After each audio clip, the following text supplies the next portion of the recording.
सभी साथियों को नमस्कार। मैं कुलदीप कुमावत के स्टडी परिवार की तरफ से आप सभी का हार्दिक अभिनंदन करता हूं। साथियों, आज मैं फिर आपके सामने उपस्थित हुआ हूं एक ऐसे विषय के साथ जो हिंदी विषय में बहुत महत्वपूर्ण भूमिका रखता है। साथियों, हिंदी साहित्य का इतिहास अपन पढ़ रहे थे। इससे पहले 3 वीडियो मैंने अपलोड कर दिए थे। आज मैं लेकर आया हूं आदिकाल का नामकरण। इस वीडियो के माध्यम से आदिकाल का नामकरण विद्वानों ने क्या क्या रखा, इसके साथ ही जो प्रारंभिक जो चरण है उसको नामकरण को लेकर क्या क्या समस्या विद्वानों के सामने उत्पन्न हुई, यह बिंदु आज अपन इस वीडियो के माध्यम से पढ़ेंगे। दोस्तों, इस वीडियो में कम से कम हर परीक्षा में 2 या 3 प्रश्न आपके सामने देखने को निश्चित रूप से मिलते हैं। अपन हिंदी साहित्य का इतिहास पढ़ रहे हैं जो हिंदी से संबंधित, चाहे वह नेट की परीक्षा हो, चाहे वह फर्स्ट ग्रेड हो, चाहे वह सेकंड ग्रेड हो, इसके अलावा बीए प्रथम वर्ष, द्वितीय वर्ष, तृतीय वर्ष, हर तरह के क्लासों के लिए, कक्षाओं के लिए यह वीडियो बहुत महत्वपूर्ण है। यह वीडियो क्यों महत्वपूर्ण है? हिंदी साहित्य नेट पाठ्यक्रम, स्नातक, स्नातकोत्तर के पाठ्यक्रम की जानकारी एक ही मंच पर उपलब्ध करवाई जा रही है। हस्तलिखित नोट्स के माध्यम से अध्ययन करवाया जा रहा है। एक बार इस वीडियो को पूरी तरीके से आप जरूर देखें। आपको निश्चित रूप से लगेगा कि यह वीडियो आपके लिए बहुत ही फायदेमंद है। प्रत्येक बिंदु की गूढ़ व संपूर्ण जानकारी देने का प्रयास इस वीडियो के माध्यम से किया जा रहा है। साथियों, एक महत्वपूर्ण बात, आप मेरे वीडियो को सब्सक्राइब, लाइक, कमेंट और शेयर जरूर करें और बेल आइकन को प्रेस करें, जिससे आगे आने वाली वीडियो का नोटिफिकेशन आपको सबसे पहले मिल सके। देखते हैं आदिकाल का नामकरण। आदिकाल का नामकरण क्यों, क्या आवश्यकता पड़ी, किस लिए इसका नामकरण आदिकाल रखा गया या अन्य नामकरण इसके हुए, तो वह क्यों रहा? तो अपन आदिकाल का नामकरण, हिंदी साहित्य के इतिहास में आदिकाल सबसे विवादास्पद काल रहा है। आपको भली भांति परिचित है कि आदिकाल नामकरण को लेकर बहुत ही विवादित रहा है। हजारी प्रसाद द्विवेदी कहते हैं कि इस काल की कहानी को स्पष्ट करने का प्रयत्न बहुत दिनों से किया जा रहा है, यद्यपि उसका चेहरा अब भी अस्पष्ट ही रह गया कि विभिन्न विद्वानों ने इसके अनेक नाम लिखे हैं, अनेक नामों से इसे सुशोभित किया है। लेकिन आदिकाल जो है, आदिकाल का जो नामकरण है वह अब भी हजारी प्रसाद द्विवेदी के अनुसार क्या है, अस्पष्ट है। और यह वास्तव में निसंदेह है, यह पंक्ति बिल्कुल सटीक है। नामकरण किसी भी वस्तु, किसी भी साहित्यिक प्रवृत्ति या किसी भी चरण का नाम अपन लेते हैं तो उसकी कुछ विशेषताओं के आधार पर या तो व्यक्ति विशेष के आधार पर नामकरण किया जाता है। जैसे भारतेंदु काल का नामकरण भारतेंदु हरिश्चंद्र के नाम पर किया गया, या युग प्रवृत्ति के आधार पर, तत्कालीन विशेषताओं के आधार पर, जैसे प्रगतिवाद है, रीतिकाल है, तत्कालीन विशेषताओं के आधार पर उसका नामकरण किया जाता है। विभिन्न साहित्यकारों के अनुसार नामकरण, सबसे पहले नामकरण की चर्चा करते हैं, उसके पश्चात विभिन्न विद्वानों ने क्यों नामकरण की, वीरगाथा काल रामचंद्र शुक्ल ने क्यों रखा, यह सारी जानकारी अपन इस वीडियो के माध्यम से जानकारी लेंगे। डॉक्टर रामकुमार वर्मा ने इसे संधि काल एवं चारण काल कहा। जैसा कि आपको विदित है, आचार्य रामचंद्र शुक्ल ने इसे वीरगाथा काल कहा था, जबकि डॉक्टर रामकुमार वर्मा इसे चारण काल कहते हैं। लेकिन यह है अपने इतिहास, हिंदी साहित्य का आलोचनात्मक इतिहास, उसके अंदर 693 ईस्वी से ही हिंदी का आरंभ मानते हैं। यह अपभ्रंश को भी हिंदी के अंतर्गत ही मानते हैं। इस कारण से अपभ्रंश और हिंदी या आदिकाल का जो समय है उसको संधि काल नाम दिया, और जिसे वीरगाथा काल या आदिकाल कहा गया उसे चारण काल नाम दिया। किसने? डॉक्टर रामकुमार वर्मा ने। अगली चर्चा करते हैं मिश्र बंधु ने इसे कहा प्रारंभिक काल, जो भी सटीक नहीं बैठता, क्योंकि प्रारंभ, अंत, मध्य, यह नाम कोई किसी विशेष प्रवृत्ति के आधार पर नामकरण नहीं किए गए। आचार्य रामचंद्र शुक्ल ने इसे वीरगाथा काल नाम दिया। क्यों दिया, यह वीडियो के अंत तक वीडियो को देखें। जॉर्ज गिरिसन ने इसे चारण काल नाम दिया। महत्वपूर्ण बात है कि चारण काल नाम सबसे पहले जॉर्ज गिरिसन के द्वारा दिया गया था। उसके पश्चात राम कुमार वर्मा के द्वारा दिया गया था। अगर प्रश्न इस तरह से पूछा जाए कि सबसे पहले चारण काल नाम किसके द्वारा दिया गया, तो जॉर्ज ग्रेसन के द्वारा दिया गया। डॉक्टर हजारी प्रसाद द्विवेदी ने इसे नाम दिया आदिकाल। हजारी प्रसाद द्विवेदी से पहले आदिकाल नाम मिस्र बंधुओं के द्वारा दिया जा चुका था। राहुल सांकृत्याय ने इसे सिद्ध सामंत युग नाम दिया। आचार्य विश्वनाथ प्रसाद मिश्र ने इसे वीरकाल नाम दिया। आगे देखते हैं। चंद्रधर शर्मा गुलेरी, धीरेन्द्र वर्मा ने इसे अभ्रंश काल नाम दिया। डॉक्टर राम खेलावन पांडे और हरीश चंद्र वर्मा ने इसे संक्रमण काल नाम दिया। डॉक्टर गणपति चंद्र गुप्त ने इसे शून्य काल या प्रारंभिक काल नाम दिया। महावीर प्रसाद द्विवेदी ने बीज वपन काल। मोहन अवस्थी और सुमन राजे, इन्होंने नाम दिया आधार काल। परीक्षा में पूछे गए प्रश्न है। पृथ्वीनाथ कमल कुलश्रेष्ठ ने इसे अंधकार काल नाम दिया। वासुदेव सिंह ने इसे उद्भव काल नाम दिया और बच्चन सिंह ने इसे अभ्रंश काल जातीय साहित्य का उदय नाम से सुशोभित किया। इसके साथ ही शंभुनाथ सिंह ने प्राचीन काल नाम दिया। विजेंद्र स्नातक ने वीर प्रशस्ति युग कहा और मोतीलाल मेनारिया ने आरंभिक काल नाम से आदिकाल या 1050 से 1375 विक्रम संवत का जो समय था, इन नामों से उच्चरित किया, सुशोभित किया। आचार्य रामचंद्र शुक्ल ने वीर गाथा काल को अनिर्दिष्ट लोक प्रवृत्ति का युग भी कहा है। यह भी प्रश्न परीक्षा में पूछा जा गया है और आगे भी संभावना है। हजारी प्रसाद द्विवेदी ने आदिकाल को अत्यधिक विरोधी एवं व्याघातों का युग कहा, क्योंकि यह एक तरह से कहे, चाहे परिस्थितियां अपन ने इससे पहले वाले वीडियो में पढ़ी थी, क्योंकि जो परिस्थितियां थी वह समाज के अनुकूल नहीं थी। जनता हर तरह से परेशान थी, उसे घसीटा जा रहा था। तो यहाँ इसी कारण से कहीं ना कहीं हजारी प्रसाद द्विवेदी ने अत्यधिक विरोधी एवं व्याघातों का युग कहा है। चंद्रधर शर्मा गुलेरी ने अभ्रंश काल को पुरानी हिंदी का काल कहा है। चंद्रधर शर्मा गुलेरी ही पहले साहित्यकार हैं जिन्होंने अभ्रंश को पुरानी हिंदी कहकर एक बहुत बड़ा विवाद खड़ा किया था। उपर्युक्त मतों के आधार पर आदिकाल नामकरण की दृष्टि से विवादों का काल रहा है। उपर्युक्त जो नामकरण दिए गए हैं वह बहुत विवादित रहे हैं कि इनमें से इतने नामों में से किसे सटीक माना जाए, कौन सा काल जो है उसको अपन दोहराएं या उसको सही माना जाए, समीचीन माना जाए। तो इससे पहले अपन आचार्य शुक्ल पर दृष्टि डालते हैं। आचार्य शुक्ल ने इस समय को वीर गाथा काल नाम की संज्ञा वीर गाथात्मक प्रवृत्ति के आधार पर दी। वीर गाथा काल क्यों कहा? क्योंकि इसके अंतर्गत जो साहित्य लिखा गया वह वीर गाथा में लिखा गया या वीर रस से परिपूर्ण रचनाएं हुआ करती थी।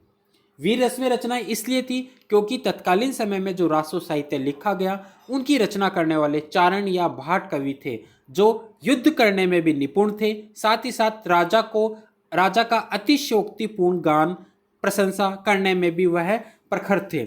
इस तरह से वह राजा के साथ जाकर युद्ध भी किया करते थे और राजा को उनकी वीरता का गान करके बढ़ा चढ़ाकर उनको बहुत वर्णन किया करते थे। इस प्रकार दोनों में ये पारंगत थे। इस प्रकार जो वह साहित्य लिखा करते थे चारण, उनके साहित्य में वीर रस की झलक देखने को मिलती है। इसी आधार पर शुक्ल ने इसे वीर गाथा का नाम कहा। शुक्ल ने 12 पुस्तकों के आधार पर, सिर्फ और सिर्फ 12 पुस्तकों के आधार पर, जिसमें रासो साहित्य है, इन 12 पुस्तकों के आधार पर इसे वीर गाथा का नाम दिया। इसके अलावा जो सिद्ध साहित्य, नाथ साहित्य, जैन साहित्य, इन साहित्य की उपेक्षा की है किसने? आचार्य शुक्ल ने।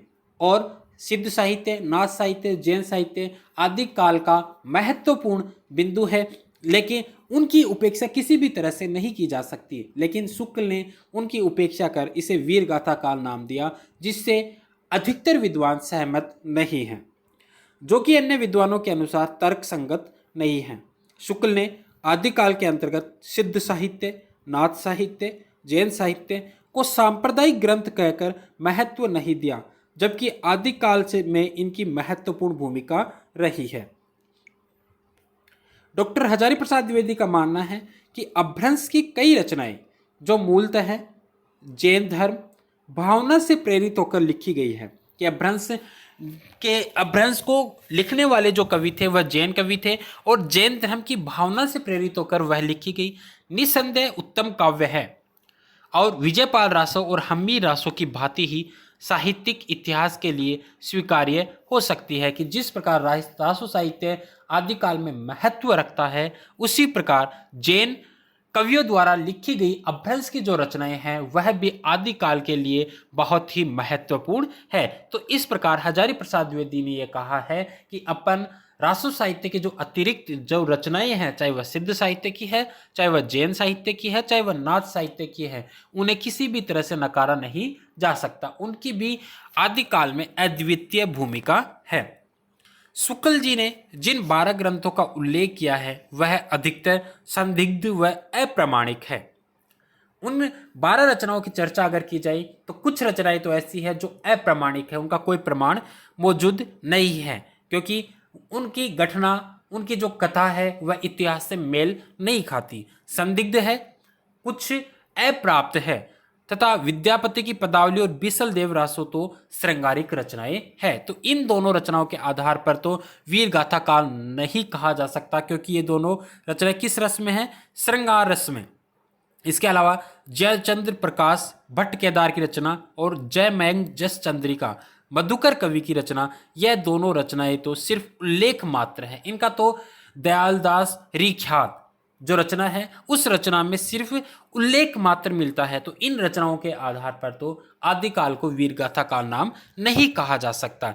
इसके अलावा विद्यापति की रचनाओं में कीर्ति सिंह और शिव सिंह में तो कीर्ति पताका, मतलब विद्यापति की 2 रचनाएं हैं अन्य, कीर्ति पताका और कीर्तिलता। कीर्तिलता में कीर्ति सिंह जो शासक था उसकी प्रशंसा है और कीर्ति पताका में शिव सिंह की प्रशंसा है। तो इनका यशोगान इसमें किया गया है। तो इन रचनाओं में वीर रस से संबंधित या वीर गाथा खोजना एक गलत बात है। हजारी प्रसाद द्विवेदी कहते हैं कि जिन 12 पुस्तकों के आधार पर शुक्ल जी ने इस काल की प्रवृत्तियों एवं नामकरण का विवेचन किया है उनमें से कई पीछे की रचनाएं हैं, मतलब वह आदिकाल की रचनाएं ही नहीं है। कुछ तो पीछे की रचनाएं हैं और कुछ आदिकाल के बाद की रचनाएं हैं और कई नोटिस मात्र है, जैसे जयमैंग जस चंद्रिका केवल नोटिस मात्र है और कुछ के संबंध में यह नहीं कहा जा सकता कि उसका मूल रूप क्या था। जैसे पृथ्वीराज रासो है तो वह भी संदिग्ध है, अप्रामाणिक है, उसका मूल रूप क्या था यह कोई भी विद्वान स्पष्ट रूप से नहीं कह पाया है। और जो पृथ्वीराज रासो का जो रचना मिलती है वह भी हस्तलिखित नहीं है, कवि के द्वारा हस्तलिखित नहीं मिलती। इसके पश्चात सिद्ध सामंत युग जो भी महत्वपूर्ण है, इसकी चर्चा करें तो राहुल सांकृत्यायन के द्वारा सिद्ध सामंत युग नाम दिया गया। इनकी पुस्तक थी हिंदी काव्यधारा। 8वीं से 13वीं सदी का जो समय था उसे सिद्ध सामंत युग कहा। राहुल जी ने सिद्धों की वाणी और सामंतों मतलब चारण, सामंतों की स्तुति के आधार पर सिद्ध सामंत युग नाम से अभिहित किया, क्योंकि जो सामंत जो थे उनकी स्तुति करने वाले कौन थे? चारण थे। तो इस आधार पर एक तो सिद्धों की वाणी थी क्योंकि सिद्धों का बोलबाला था, दूसरा सामंतों की स्तुति चारणों के द्वारा की जाती थी। इस प्रकार सिद्ध सामंत युग नाम दिया गया। यह नाम भी अधिकतर विद्वान सहमत नहीं है। इस नाम से नाथ साहित्य उपेक्षित जान पड़ता है क्योंकि नाथ साहित्य की भी महत्वपूर्ण भूमिका है। इस नाम से किसी एक सामान्य विशेषता का बोध न होकर सिद्ध और सामंत स्तुति की काव्यधारा का बोध होता है। हजारी प्रसाद द्विवेदी क्या कहते हैं कि इस काल का जो भी साहित्य मिलता है उसमें सिद्धों का लिखा धार्मिक साहित्य ही प्रधान है। जो साहित्य मिलता है उसमें सिद्धों का लिखा धार्मिक साहित्य ही प्रधान है। सामंत काल में सामंत शब्द से उस युग की राजनीतिक स्थिति का पता चलता है और अधिकांश चारण जाति के कवियों की राज स्तुति परक रचनाओं के प्रेरणा स्त्रोत का भी पता चलता है। शायद इसी कारण से राहुल सांकृत्यायन ने इसे सिद्ध सामंत युग नाम दिया। आगे देखते हैं चारण काल सबसे पहले नाम दिया था जॉर्ज ग्रेसन ने, लेकिन प्रसिद्धि मिली डॉक्टर रामकुमार वर्मा को। इनकी पुस्तक थी हिंदी साहित्य का आलोचनात्मक इतिहास जो लिखी गई थी 1938 ईस्वी में। शुक्ल ने कहा कि वीर गाथा काव्य के अधिकांश कवि चारण थे। शुक्ल का मानना था कि वीर गाथा लिखने वाले कवि कौन थे? चारण थे। संभवतः राम कुमार वर्मा ने वीर गाथा काल को इसी आधार पर क्या कहा? चारण काल कहा। एक अंदाजा तो अपन इस तरह से लगा सकते हैं कि शुक्ल के अनुसार कि वीर गाथा काल को लिखने वाले चारण थे, तो चारणों के अनुसार इसे चारण काल कहा गया। बिसल देव रासो के अतिरिक्त कोई भी रचना चारण काल में नहीं आती। जो चारण काल असंदिग्ध इसलिए हो जाता है, सहमत इसलिए नहीं होते क्योंकि बिसल देव रासो के अतिरिक्त कोई भी रचना चारण काल में नहीं आती। या तो चारण काल से पहले वाले समय में लिखी गई या बाद वाले समय में। डॉक्टर गणपति चंद्र गुप्त क्या कहते हैं? पर आश्चर्य की बात यह है कि स्वयं डॉक्टर वर्मा, कौन? रामकुमार वर्मा के इतिहास के नवीनतम संस्करण तक से इस काल की सीमाओं के अंतर्गत लिखी गई एक भी प्रमाणिक चारण कृति का उल्लेख नहीं है। कहने का आशय है कि डॉक्टर रामकुमार वर्मा के जितने भी संस्करण आए हैं, उन संस्करणों में चारण काल में लिखी गई एक भी प्रमाणिक कृति उपलब्ध नहीं होती, प्रमाणिक नहीं है। इस कारण से चारण काल से भी असहमत है। बीजवपन काल, महावीर प्रसाद द्विवेदी के द्वारा यह नाम दिया गया। हिंदी के साहित्य में बीजारोपण के आधार पर बीजवपन काल कहा, जो समीचीन दिखाई नहीं देता। कि बीज रोपण किया गया किसका? हिंदी साहित्य का, जो समीचीन दिखाई नहीं देता क्योंकि हिंदी का विकास जो है वह क्रमिक रूप में हुआ है। इस क्रमिक रूप में क्योंकि इससे पहले भी कोई न कोई भाषा थी और उसी भाषा से हिंदी का विकास हुआ। बीज रोपण का मतलब हुआ कि वह मूल रूप में नई पहली बार विकसित हो रही है, जो गलत है। इस काल में पूर्ववर्ती साहित्य की सभी काव्य रूढ़ियों और परंपराओं का सफलतापूर्वक निर्वाह हुआ है तथा नवीन साहित्यिक विशेषताओं का विकास भी हुआ है। कहने का आशय है कि पूर्ववर्ती जो साहित्य था, चाहे वह अपभ्रंश का था, चाहे वह प्राकृत का था या संस्कृत का था, उनकी जो विशेषताएं थी या काव्य रूढ़ियाँ थी, उनका निर्वाह आदिकाल के साहित्य में देखने को मिलता है। इस कारण से इसे बीजवपन काल तो नहीं कहा जा सकता। इसके अलावा हिंदी का विकास क्रमिक रूप से हुआ है, यह नहीं कि हिंदी का विकास अचानक से हुआ है या नवीन रूप में हुआ है। इसका तो क्रमिक विकास हुआ है। संस्कृत, पाली, प्राकृत, अपभ्रंश, अवट और फिर कौन सी आई? हिंदी। इस तरह क्रमिक विकास हुआ है, तो इसे बीजवपन काल भी नहीं कहा जा सकता। अब महत्वपूर्ण आदिकाल क्यों कहा गया? क्या ये सहमत है? क्या इससे सहमत थे? या खुद हजारी प्रसाद द्विवेदी जी भी इससे सहमत नहीं थे? सर्वप्रथम मिस्र बंधुओं ने हिंदी साहित्य के आरंभिक कालखंड को आदिकाल की संज्ञा दी। ये मैंने शुरुआत में ही बता दिया था कि मिस्र बंधुओं ने सर्वप्रथम इसे क्या कहा? आदिकाल की संज्ञा दी थी। हजारी प्रसाद द्विवेदी ने किसी एक साहित्यिक प्रवृत्ति के आधार पर नामकरण को अनुपयुक्त ठहराया है। जैसे शुक्ल ने एक साहित्यिक प्रवृत्ति, केवल वीर गाथा की प्रवृत्ति के आधार पर वीर गाथा काल नाम दिया, इसे हजारी प्रसाद द्विवेदी ने गलत माना है और मिस्र बंधुओं द्वारा प्रतिपादित नाम से ही इस काल को आदिकाल कहा है। द्विवेदी कहते हैं, आदिकाल नाम से भी ये सहमत नहीं थे। कौन? हजारी प्रसाद द्विवेदी। उनका कथन है कि वस्तुतः हिंदी साहित्य का आदिकाल शब्द एक प्रकार का भ्रामक धारणा की सृष्टि करता है कि पहली बार आदिकाल को सुना जाए तो एक भ्रम उत्पन्न करता है। कैसे? और श्रोता के चित्त में यह भाव पैदा करता है कि यह काल कोई आदिम मनोभावापन, परंपरा विनिमुक्त, काव्य रूढ़ियों से अछूते साहित्य का काल है। यह काल बहुत अधिक परंपरा प्रेमी, रूढ़िग्रस्त, सजग, सचेत कवियों का काल है। इस कारण से कई बार पहली बार जब इस नाम को सुना जाए तो यह लगता है कि यह रूढ़िग्रस्त नाम है, कोई आदिम नाम है, तो इससे भ्रम की स्थिति उत्पन्न होती है। इस कारण से द्विवेदी जी भी प्रारंभ में इस नाम से सहमत नहीं थे। आगे क्या कहते हैं कि यदि पाठक इस धारणा से सावधान रहे तो यह नाम बुरा नहीं है, लेकिन अगर भ्रमित ना हो तो यह नाम क्या है? बुरा नहीं है, क्योंकि इस नाम के अतिरिक्त अन्य कोई नाम सटीक स्पष्ट नहीं बैठता। कि कहने का आशय है कि वह इस नाम से सहमत नहीं भी थे और थे भी। उक्त आधार पर आदिकाल नाम भी उस समूह के साहित्य के लिए सर्वथा नितांत उपयुक्त नहीं है, लेकिन उक्त वाक्य स्वीकृत ध्वनि भी है कि कहने का आशय आदिकाल को स्वीकार किया भी नहीं और स्वीकार भी किया।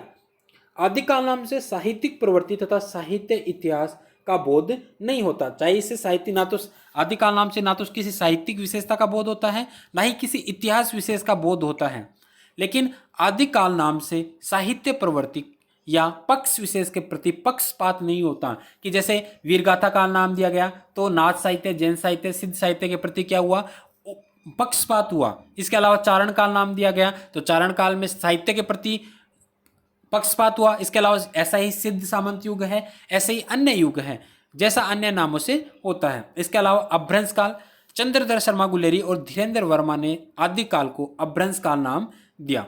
इस समय को भाषा की प्रधानता के आधार पर अभ्रंश काल कहा गया। हिंदी भाषा को बोध नहीं होता, जो कि असंगत है, क्योंकि अभ्रंश काल नाम दिया गया किसके द्वारा, चंद्रधर शर्मा गुलेरी और धीरेन्द्र वर्मा के द्वारा।